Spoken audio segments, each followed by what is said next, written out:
Hey everyone! We are going to talk about Chapter 6, and Chapter 6 has to do with equilibrium.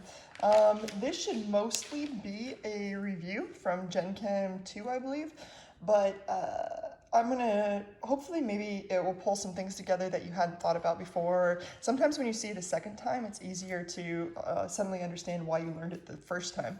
All right, so we're going to start with learning about the equilibrium constant, which we write as K, and there's various different kinds of K. We'll talk about them here. But for a reaction such as this, where we have some kind of coefficient AA plus BB yielding, or in equilibrium, that's what the double arrow means, that the rate forward is equal to the rate backwards. It doesn't mean that the amounts of these things are equivalent. That seems to be a common misconception. All right, so for this reaction, our equilibrium constant would be K, and it's always going to be products over reactants. I don't know if you can hear it, but my dog is drinking toilet water. Yeah, sorry for the visual, everybody.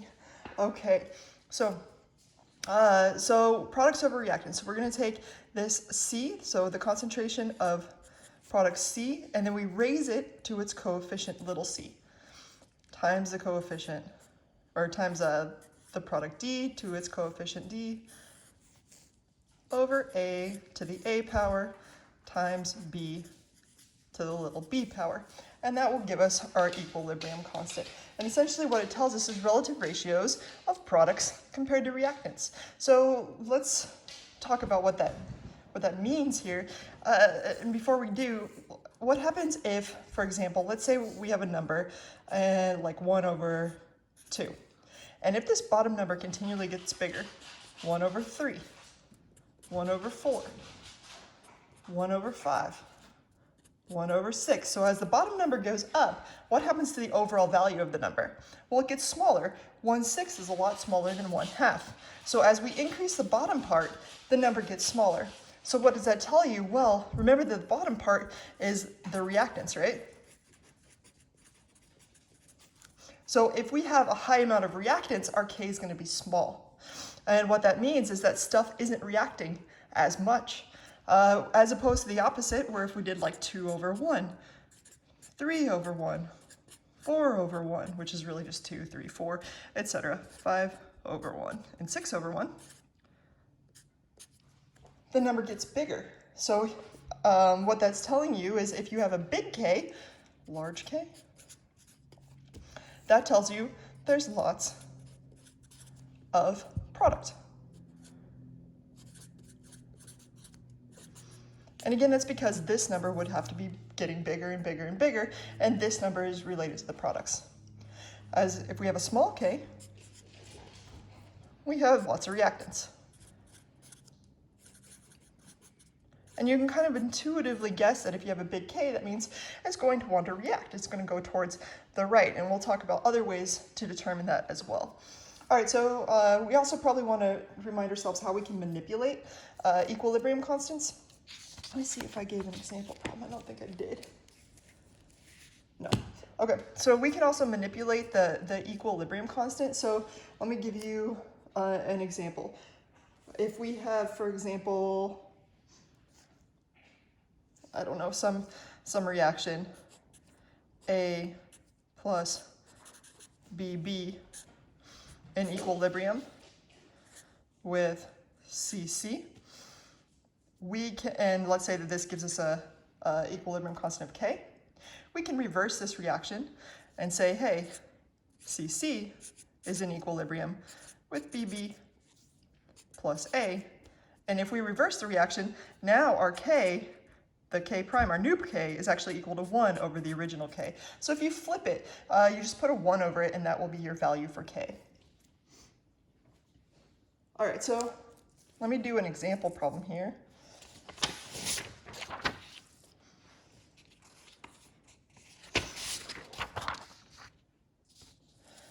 One thing you might be familiar with would be like, for example, Kw. And that's the equilibrium constant for water here. And our reaction is going to be, do this, I didn't want to put an equal sign, is this H2O is in equilibrium with H plus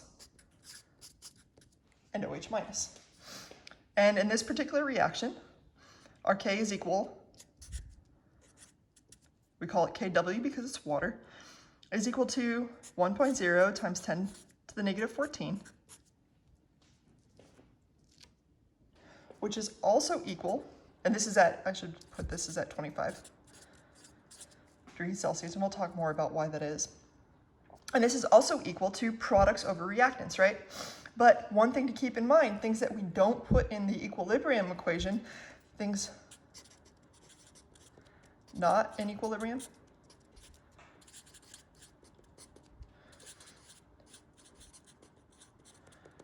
are solids,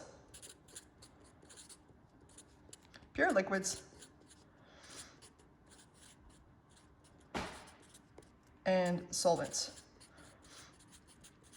Those are things that we don't include in the equilibrium constant because they are at unity. So when we go here, we want to say our products over our reactants. Well, our products are this H plus and OH minus. And some of you might be like, well, it doesn't say aqueous, so how do I know? 99.999% of the time, if it's a plus or a minus, that means it's dissolved. And if it's dissolved, it's going to be aqueous.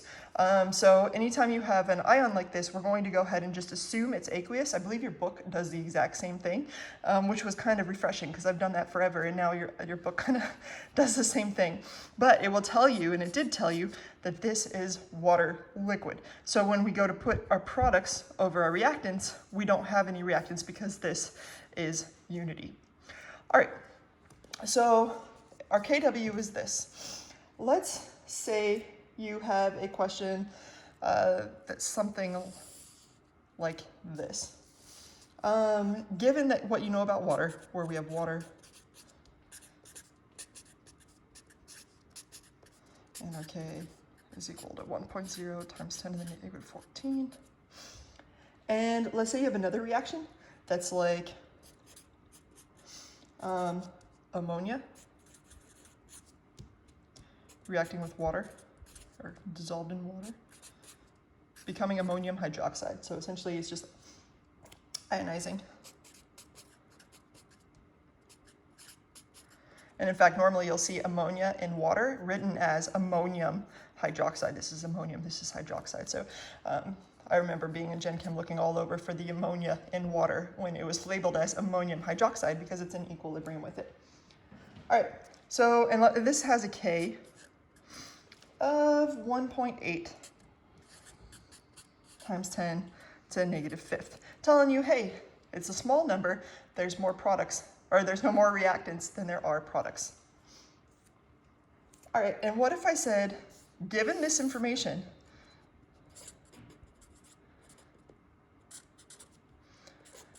go ahead and tell me the K, or the equilibrium constant, for the following reaction.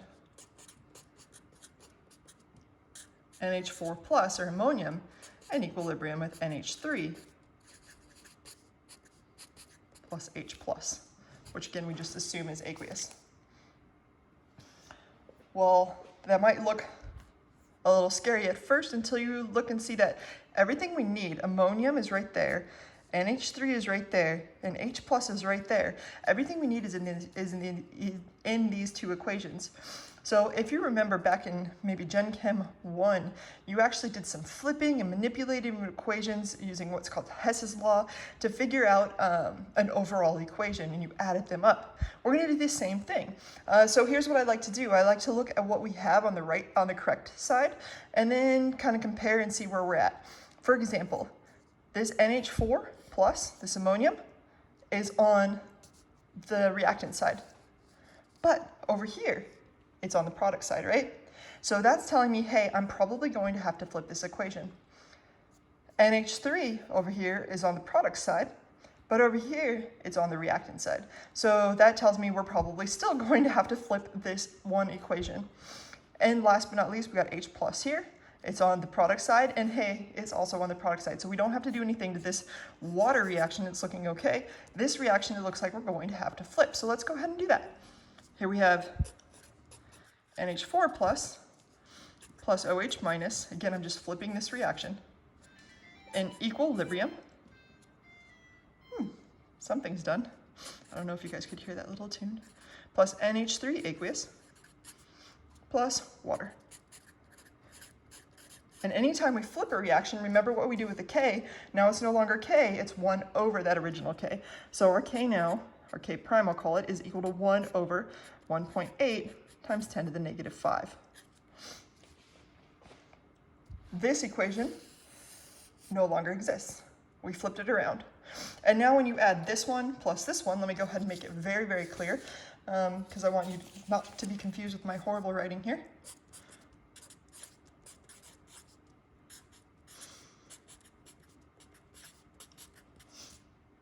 And then our other equation is this.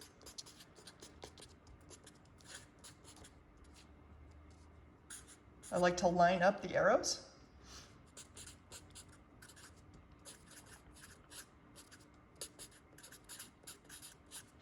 And let's go ahead and add these two equations up.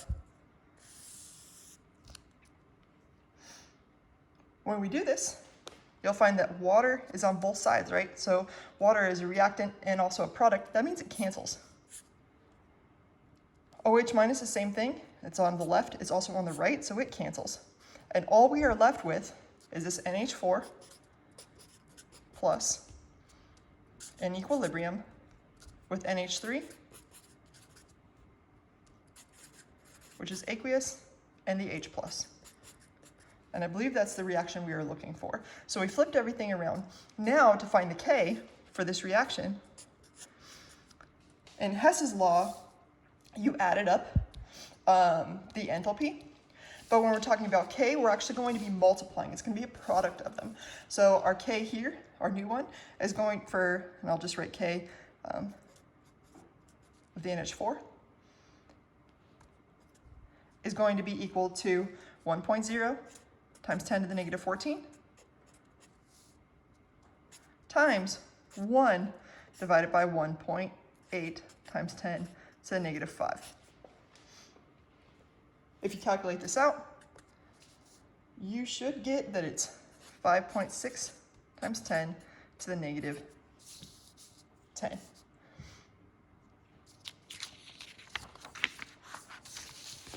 All right, so that was kind of a long example to show you how you can manipulate the equilibrium constant and how you can manipulate reactions to get certain equilibrium constants.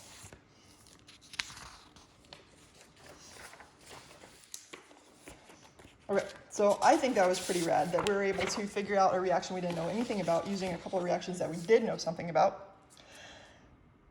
But what else can it do? Oh, so many things.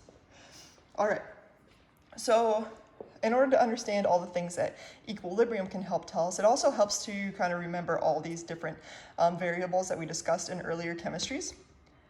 Let's do this a little bit. There we go. So let's go ahead and talk about it. So one thing to remember is that if you have this 0, it's actually a not. It's a superscripted 0. But a lot of people use degree signs. I did because it's easier than superscripting and it looks exactly the same. But you should probably know it's a superscripted 0. It means standard state. Standard state is a pressure of 1 bar and 25 degrees Celsius or 298 K. And that's why when we were looking at water, we were looking at it under its standard state. All right, so for enthalpy I like to look at as essentially, it's really a lot about heat. It's the amount of heat released or gained in a particular reaction. And so one thing that we ought to know the difference is between endo and exothermic. Endo means in, exo means out, and thermic is heat. So is heat going into the reaction or heat coming out of the reaction? That's what enthalpy will tell us, and also how much heat is going in or coming out. All right, so in this particular reaction where we have HCl, and it's ionizing the H plus and Cl minus, essentially the gas is dissolving in water, it's really a dissolution. We have an enthalpy standard of negative 74.85 kilojoules per mole. What that means is for every mole of this HCl that dissolves, it's going to let off 74.85 kilojoules of heat. It's exothermic. So one way to think about this, because the negative sign is sometimes confusing, because oftentimes we think of negative as less, but if it's negative, it's out. Take a deep breath, breathe it out. You are now negative that air that you originally had in you, right? So when you let it out, it's negative. When you breathe it in, it's positive. And so that's just something that sometimes people miss in Gen Chem that I kind of wanted to go over. Yeah, that's pretty much it for this guy right here. Entropy. Entropy is so often overlooked and ignored, or just thought about as chaos. Let's take some time to think about what entropy actually is. So let me give you an example. Ice. The reason ice cubes are bigger than the water that you put in. So if you ever put water in an ice cube tray, which I don't even know if those exist anymore, and you freeze it, what happens is the water level will actually rise. The water level rises because water gets more ordered. And what it does is it lines up. I'm doing a horrible job here. O, H. And it makes this beautiful crystal-like structure. And all the O's line up with the H's, and all the H's line up with the O's, and it makes this gorgeous little structure. All right, so that's cool. But what happens if, for example, so water freezes at 273.15 K, assuming standard pressure. Why did I write 237? That's also equal to 0 degrees Celsius, and you should know that. If you don't, then I'll tell you it right now. It's that. And so what happens if you add just a little bit of heat to the system? So it's perfectly frozen ice, and you add a little bit of heat. Guess what?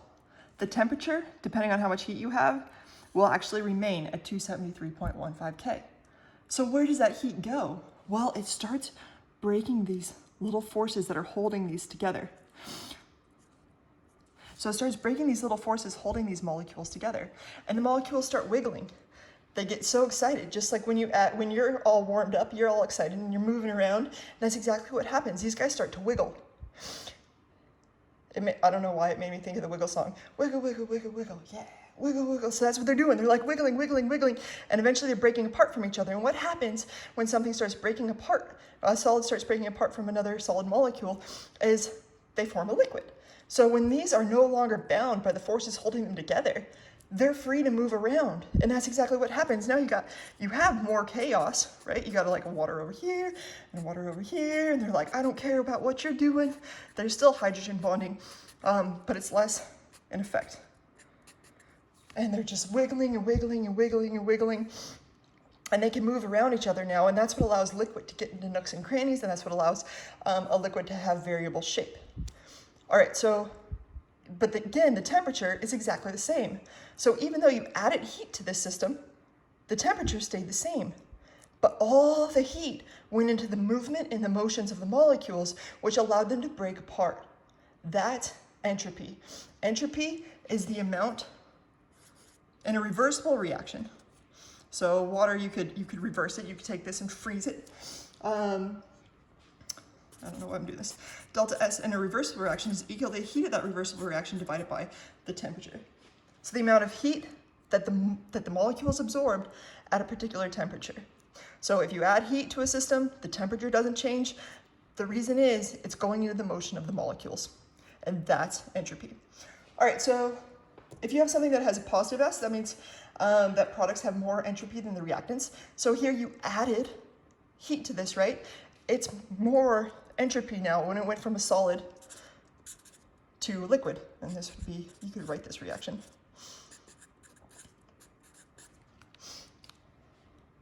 So even though these are more quote unquote chaotic than this, another way you can think about it is they have more entropy. They're moving a lot more because they've absorbed that heat. Then delta S is negative would be if you went in the opposite direction. So this is a reversible reaction. So you could have also gone the opposite direction and it would have had less entropy going over here. This is more ordered, and that's why we call this lower in entropy.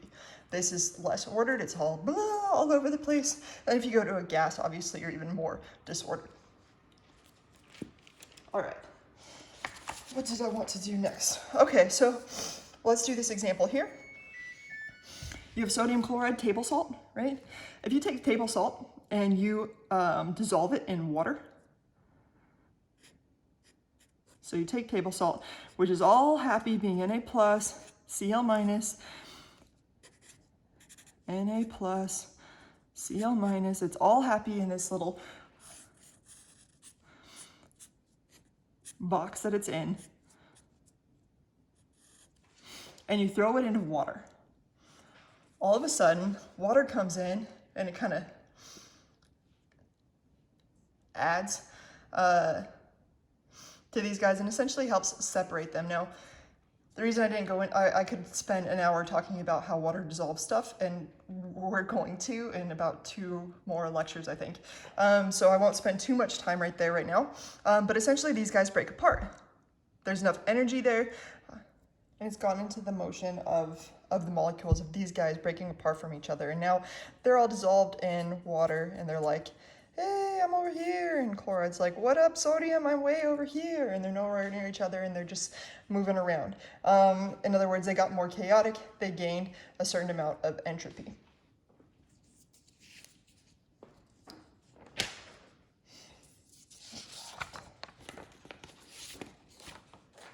So hopefully that gives you a decent understanding of entropy.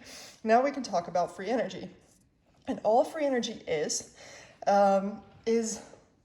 the amount of enthalpy or heat that was in the system, right, or added to the system or lost from the system, subtracting the amount of energy that went into the movement of the molecules. That's all this is. So again, free energy is the amount of heat added or lost in a reaction, and you subtract the amount of energy that went into the motion of the molecules. So this gives you just a general idea of how much energy there was left over.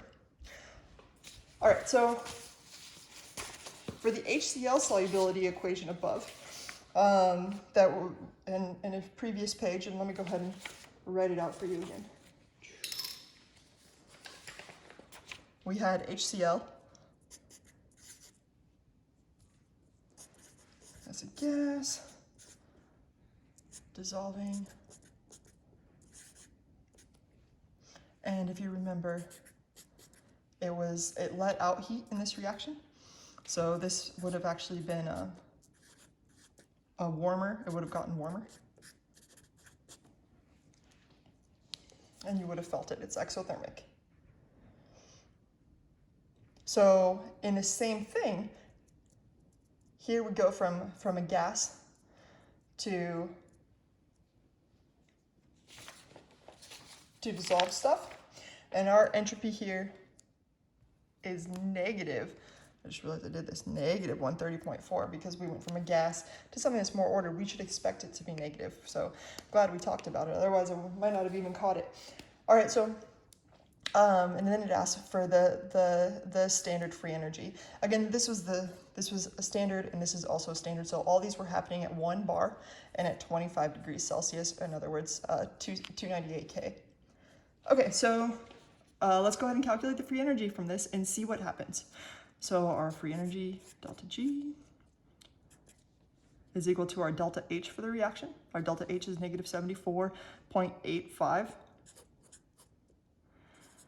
kilojoules per mole. Now, what I like to do to make these really fast is I like to replace the kilo, and I talk about this in the supplemental lectures, with times 10 to the third per mole. And you could just have easily multiplied this times 1,000 or times 10 to the third and move the decimal place 3 times. Whatever works for you, works for me too.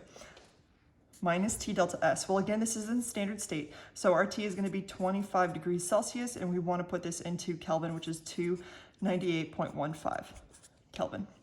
So minus our T. That's a horrible 5. Times our delta S. Negative 130.4 joules per K dot mole. So in Gen Chem 2, I always point out the fact that we have to really, really pay attention to units. I'm hoping by now that you guys have made those mistakes on exams in the worst possible time ever, and you now remember that if this is joules, this has to be joules, or if this was kilojoules, you could also make this kilojoules. I like to stick with joules. It makes it easier for me to figure things out. All right, so when we do this, you'll end up with an answer of negative 35970 joules per mole. You know it's joules per mole because this has units of joules per mole. Our K cancels here, resulting in joules per mole. You can only add and subtract things with the same units. So here we get joules per mole. And you can put that into kilojoules. We've been moving the decimal place 3 times, negative 35.97 joules per mole. So that means every mole of HCl that reacts and dissolves into H plus and Cl minus, every mole of HCl gas, I should say, that dissolves into H plus and Cl minus, there is negative 35.97 joules of energy that's available for use. It lost some of the energy that went into the motions of the molecules, and the rest is free to do whatever it wants to. So you can tell if a reaction is going to occur or if it wants to occur spontaneously based on the fact that it has energy left over to do things. If it takes energy in order to do things, it's not going to be spontaneous or likely to occur under standard conditions. And so another thing that's cool about this is it also relates to K. So remember, when we have products, K equals products over reactants, right?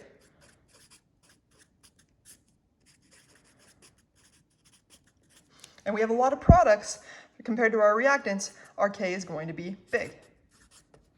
Well, the cool thing is, as K is big, in other words, it's greater than 1, we're not talking about 10 to the negative 1 or 10 to the negative 2, any decimal. As K is big, delta G becomes negative. It's going to be less, actually I should say less than 0, but it's going to be negative. So these two are inverse, not inversely proportional isn't very fair because they are linked via a logarithmic equation, but anytime K is bigger than 1, delta G is going to be less than 0, so delta G is going to be negative. It's negative. So, and that should make sense because we're going to make more products. Remember, this is reactants going to products.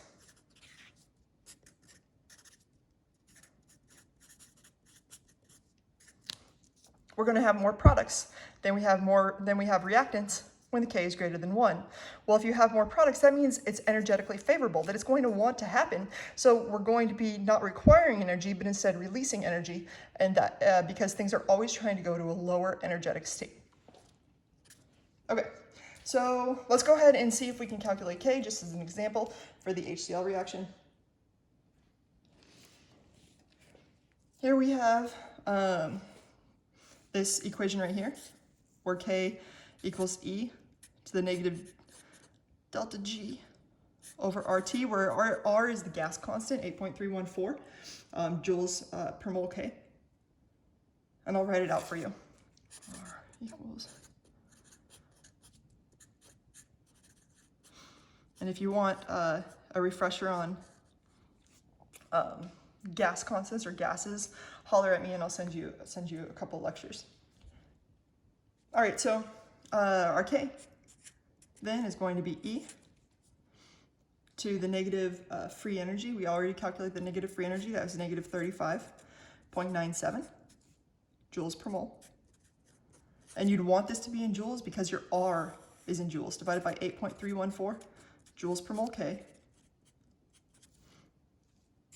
Times the temperature, you know the temperature already because it's a knot. We're talking about 298 K. 298.15 specifically. And I think you get 2.00 times 10 to the 6. Does that answer make sense? Well, it ought to, because we had a negative delta G, we are expecting the reaction to happen. If the reaction's happening, is going to the product side, that means this number's big, therefore the K is also going to be big. Okay, and finally we have Le Chatelier's principle. So Le Chatelier's principle essentially says that if you disturb an equilibrium, that it's going to find a way to get back to maintain that equilibrium. And so how it does it is it changes the direction in which it is. So let me give you an example. Let's say we've got bromate and some chromium 3 ion, some water.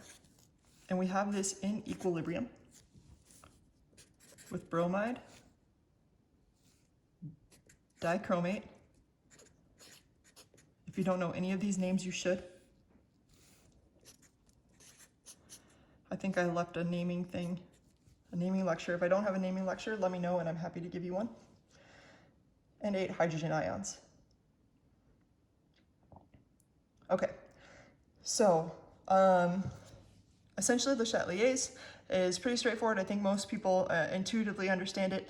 If you add more, let's say, hydrogen ions, the reaction is going to shift to the left. And if you add more like chromium ions, the reaction is going to shift to the right. It's always trying to maintain that stability. So if you add more stuff over here, the reaction is going to shift this way to keep the same ratio for K. If that goes over here, if you add more stuff over here, the reaction is going to shift this way, so you get more of this to help maintain that same ratio of K. All right, last but not least, we've got the solubility. All right, so let's look at if you have Mercury 1 chloride dissolution. In other words, Mercury 1, by the way, is, let me write it up here. Mercury 1, this is it's a diatomic. It's a diatomic ion. It's Hg2, 2+. It's not very intuitive, but it's one that you see all the time, and you're actually going to see it even when we talk about different batteries and such. So you're going to want to remember that. So Mercury 1 is that. So Mercury 1 chloride would be Hg2, Cl2. You need 2 chlorides to cancel out that 2+ charge. All right, so let's go ahead and put this nice solid in equilibrium with Hg2, 2+. Again, it stays as a diatomic, and you'll have 2 chlorides. Again, these are ions, so we automatically assume that they're aqueous. Its KSP, which is 1.2 times 10 to the negative 18, is Hg2, 2+, times Cl negative squared. And I wish I left a little more space. Products over reactants, but our reactant is a solid, so we don't put it in there. And this would end up being our KSP. What the heck does KSP mean? Well, I have just decided I'm going to go get a cup and show you what it means. I'll be right back. Okay, I am back. So this is water. This is salt. I can pour as much salt as I want.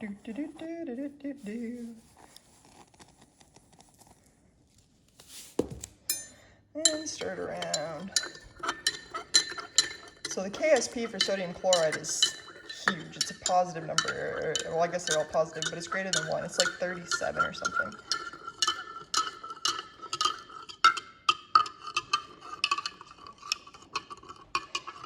And as I stir this, the salt is dissolving, but not all of it is dissolving. In fact, I maybe should have done this with warm water. Would have been much better, but it wouldn't have given the same effect because it's actually right about in this room is about 25 degrees Celsius. That's why it's called room temperature. So it's 298 K, and it's where most KSPs, standard KSPs, are tested. Okay, so it's getting there, but as it dissolves, as long as there's some that didn't dissolve, I know the concentration of the salt in that water. No matter what, no matter how much I add, if I keep adding more, it doesn't matter. There's a maximum concentration of salt that can be dissolved in this water. And that's what KSP tells you. It tells you the maximum amount that can be dissolved at any given time. It doesn't matter if I've got a bucket of salt, a random shot glass of salt, a huge glass of salt, or salt water, I should say. It doesn't matter what I'm using.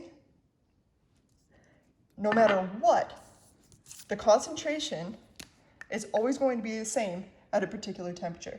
Pretty cool. So, for example, it doesn't matter if you're talking about a little tiny drop of mercury chloride in water. It doesn't matter if you're talking about a huge bucket of mercury chloride in water. As long as you've added enough mercury chloride, the maximum amount that you can add, you can figure out the concentration of the mercury in the chloride at the particular temperature. All right, so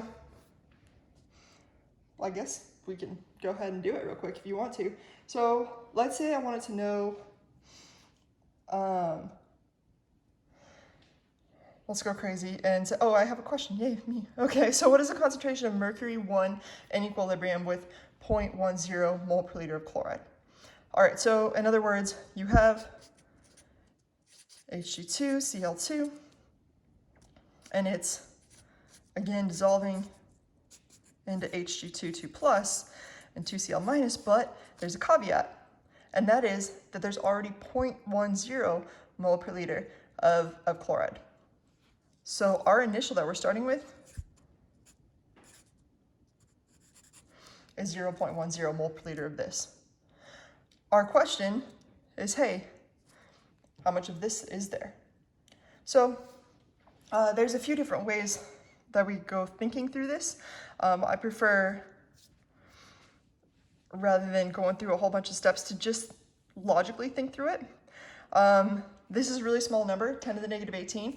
This times this must equal 10 to the negative 18. So in other words, these concentrations are going to be really, really, really, really small. So small, in fact, that it's likely that this is going to be, the chloride concentration eventually will be negligible in comparison to this. But let's go ahead and do a ice table, an initial change in equilibrium. Our initial here was 0, and this was 0.1.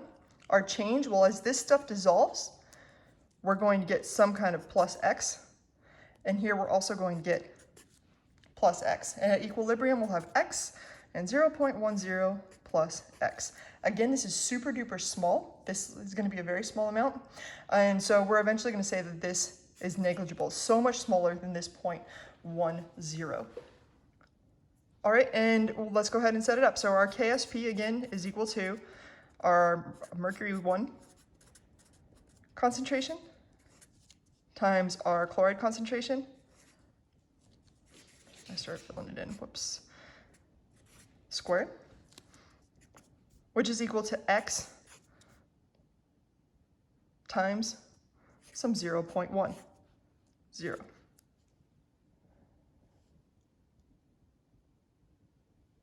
And that would be squared. And then this is equal to our 1.2 times 10 to the negative 18. And we simply solve for x. You take that 0.10 times 0.10, in other words, 0.10 squared. You take this, divide it by that 0.10 squared. In fact, let's do it. And that will give you your answer for x.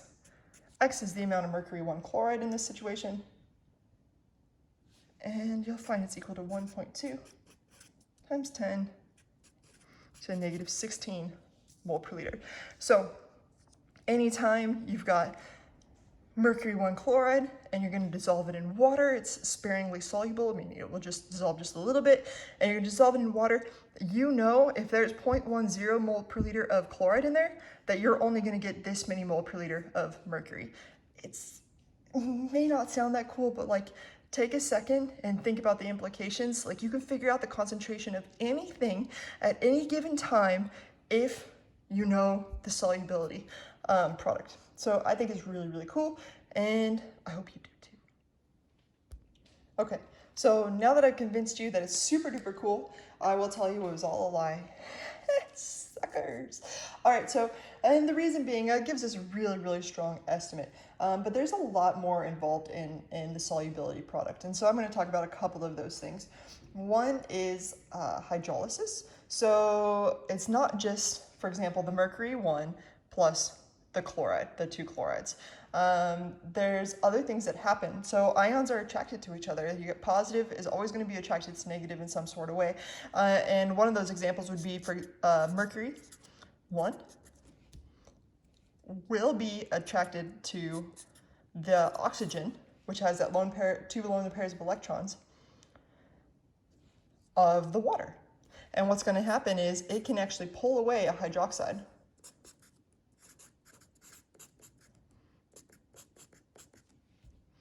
And this has its own equilibrium constant of about 10 to the 5.3, negative 5.3. So it's not a ton of it, but it still happens. We have just proportionation. So what that is if you have, let's see, Mercury, and it's actually not going to stay a diatomic, even though I told you it would. And it can break down into its own little stuff. The way I say it is, there's always a molecule somewhere that you think doesn't exist. There's always one somewhere at any given point in time. And this is actually breaking down into its really stable liquid mercury. And this has a K, actually a little bit bigger, of 10 to the negative 2.1. And then we have ion pairing. So one thing that I've noticed that never gets discussed until analytical chemistry is you have ion-ion pairs. So various different pairs. Anything that can pair up will pair up. So for example, you can have the mercury 2+ that we've got here, and it might be reacting with the Cl negative. And this would just make HgCl. What's the resulting charge would be plus.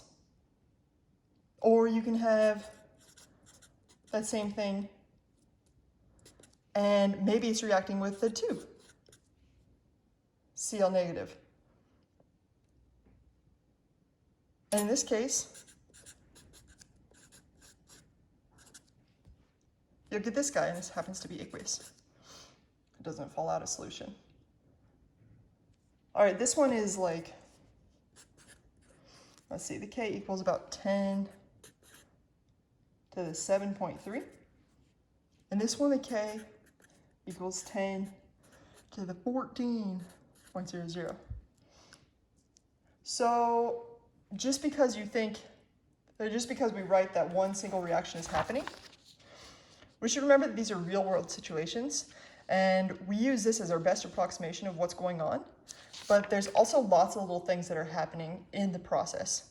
Now, these are all small in comparison to the overall concentration that's happening here. This is the one that we're ultimately going to focus on. But nevertheless, you should recognize that anytime you have something positive and something negative that can react, they will. All right, and finally we have the common ion effect. Common ion effect is just an application of Le Chatelier's principle. So for example, if you have some calcium sulfate and you dissolve it in a solution that already has calcium in it, not as much is going to dissolve. Let me say that one more time. If you have calcium sulfate and you take that calcium sulfate and you put it into water, not as much is going to dissolve as you would have thought. And the reason for that is you already have calcium in the solution. And if you already have an increased amount of calcium, what happens to the direction of the reaction? It goes this way. And so we'll have more of the solid and less of the product. So, and the same thing would happen with sulfate. And these are common ions, right? So if you have some calcium in there or some sulfate in there, it's going to drive the reaction the opposite direction. And that's the common ion effect. I go through and I think I use it. I have an example problem that's like 1 billion minutes long, and it's before I had a camera holder, but I'd like you to watch it after this so that you can make sure you understand the few different ways in which we can apply solubility and also the common ion effect. All right, y'all, have a wonderful week.